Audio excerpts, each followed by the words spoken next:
invisibilidad, y de tolerancia. Este hecho pues marca la ruta del abordaje de la violencia. Y además, como ya bien lo decía Angélica, es un tema que debe ser erradicado. Ella hablaba todo el tiempo de la erradicación de la violencia, porque en muchos países de nuestra región, todavía hasta muy recientemente, veíamos programas públicos que hablaban de reducir la violencia, incluso de ponerse metas en términos de esa reducción. Nosotros decimos, es un problema que debe ser erradicado porque viola los derechos de las mujeres. Y también se aborda como un problema de legislación y socialización.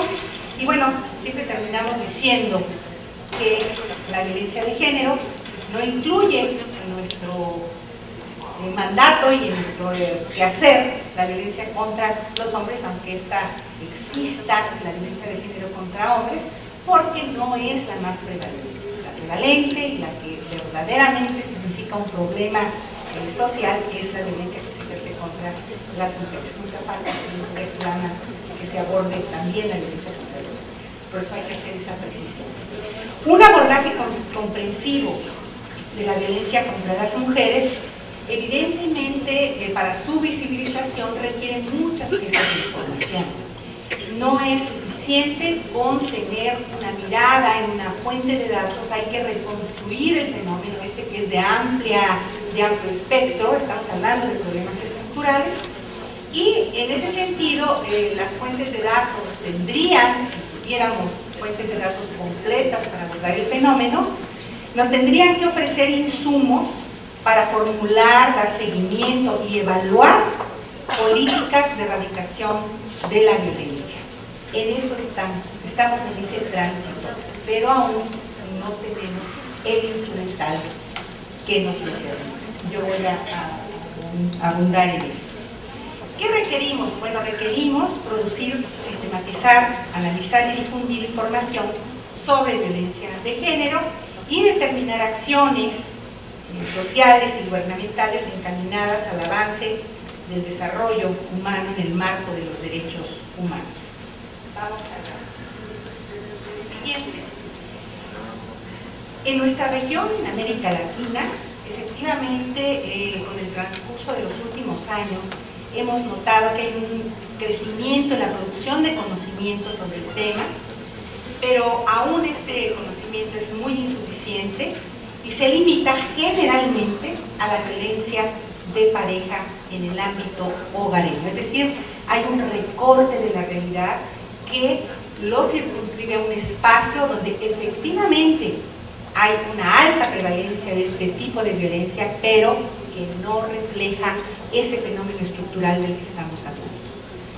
Se requiere más investigación sobre la dimensión del problema, que incluye la violencia en el trabajo, en la escuela, en la comunidad, en grupos de mujeres no unidas conjugalmente, y requerimos ampliar ese espectro en términos de las manifestaciones de la violencia, sus causas directas, las estructurales, las consecuencias directas que tiene sobre la vida de las mujeres, su salud, sobre su desarrollo en términos de capacidades, sobre lo cual vamos a hablar más adelante, las secuelas que deja este fenómeno, tanto en el ámbito público como en el privado, y las respuestas que se tienen al problema. Hemos buscado hacer diagnósticos de la situación de las mujeres, pero hay muy poco trabajo hecho sobre las respuestas que dan al problema quienes deben dar esa respuesta.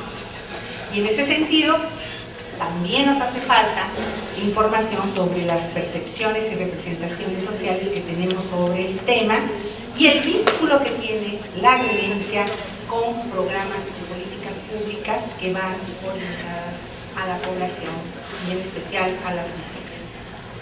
Vamos a ver. ¿Qué hacemos con la medición?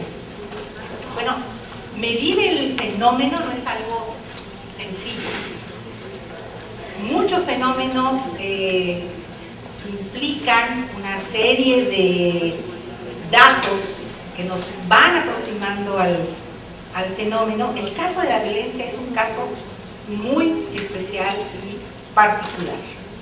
Se han tejido muchos mitos sobre la medición.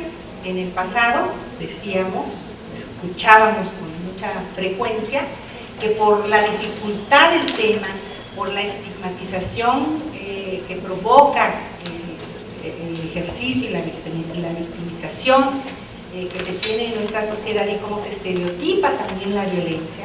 Acuérdense que esto es un tránsito de ir como construyendo el fenómeno, pero en el tránsito lo que hemos construido como sociedad pues son estereotipos sobre la violencia y mitos alrededor de cómo ésta se da y en consecuencia de cómo medirla. Mucha resistencia de las oficinas de estadística a medir un fenómeno que se suponía del ámbito estrictamente íntimo, más que privado, íntimo. Y en ese sentido había muchos mitos sobre las dificultades de que las mujeres declararan sobre su situación de víctimas de violencia. Y en ese sentido, bueno, se ha avanzado, sabemos que hoy día podemos contar con datos confiables sobre el tema. Sí, efectivamente, para medir tenemos algunas dificultades metodológicas, como llegar a consensos en la definición de tipologías que puedan ser comparables, que estén estandarizadas, de tal manera que nos permitan tener indicadores. Indicadores que quiere decir tener un dato con referencia a una norma. ¿Qué esperamos del dato? Y sobre todo ver su evolución en el tiempo. Y para eso necesitamos instrumentos armónicos estandarizados que nos permitan hacer comparaciones. No es fácil, pues, contar con información de este tipo.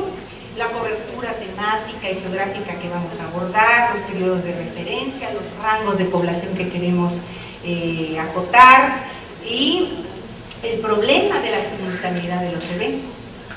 Ese es todo un tema en la medición del fenómeno, las características de la víctima y el agresor, los aspectos técnicos que recaen en las instituciones que son distintas a las oficinas de estadística. Todo esto que yo decía del tránsito conceptual pasa porque hay compartimentos, estancos, también de ejercicio de programación pública.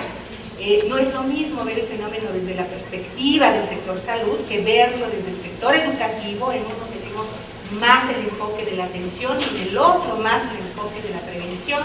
En fin, hay toda una serie de dificultades que yo quisiera que ustedes mantuvieran en mente para pensar la medición del fenómeno. Vamos a la siguiente. Bueno, sabemos que nuestras fuentes de datos nos permiten ver prevalencias de la violencia de acuerdo a distintos tipos. Tenemos aproximaciones por la vía de las encuestas, no me voy a detener mucho en eso porque creo que no es materia de este seminario, pero sí los distintos tipos de fuentes, el tener encuestas, registros administrativos, el poder tener los denominadores a través de los censos de cuánta población está en riesgo de padecer el fenómeno, etcétera, etcétera. Son distintas piezas de información que nos pueden permitir ir dibujando esto que Marcela ha llamado el fenómeno de la violencia feminicida. ¿Cuáles son todas esas piezas que nos permiten aproximarnos a la medición de un fenómeno tan complejo? Pero aquí el asunto es que ni siquiera tenemos referentes internacionales.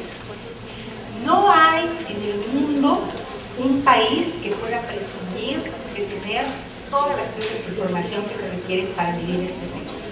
Y vean ustedes, vamos siguiendo a manera de ejemplo, aquí en la región de México, Centroamérica y Cuba, que es la región que nos toca trabajar en el municipio,